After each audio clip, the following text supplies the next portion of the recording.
Pythagore est né à Samos, une île grecque au VIe siècle avant Jésus-Christ.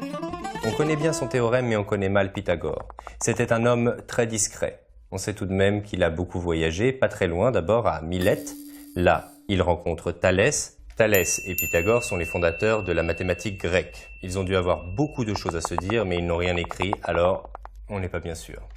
On sait ensuite que Pythagore est allé s'installer en Égypte, et là, il tombe sur une drôle de corde avec des nœuds.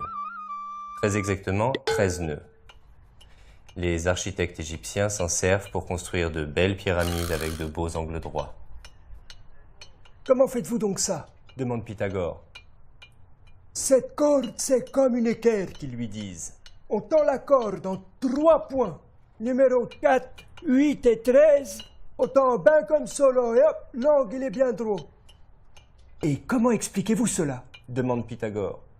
Nous, on n'explique pas. Répondent les architectes. L'esprit mathématique de Pythagore fait un tour sur lui-même. L'évidence est une curiosité que je ne saurais admettre.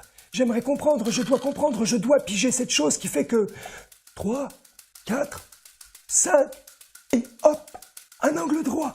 Quel drôle de phénomène. 3 plus 4 égale 7, moins 5 égale 2. Non, je ne vois pas.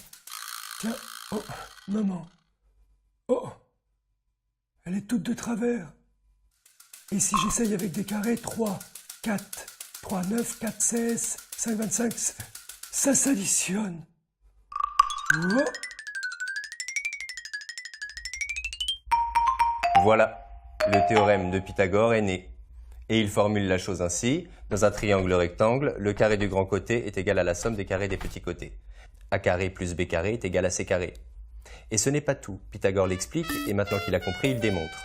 Avec son théorème et sa démonstration, il part révéler l'incroyable vérité. Parce que démontrer, c'est aussi partager.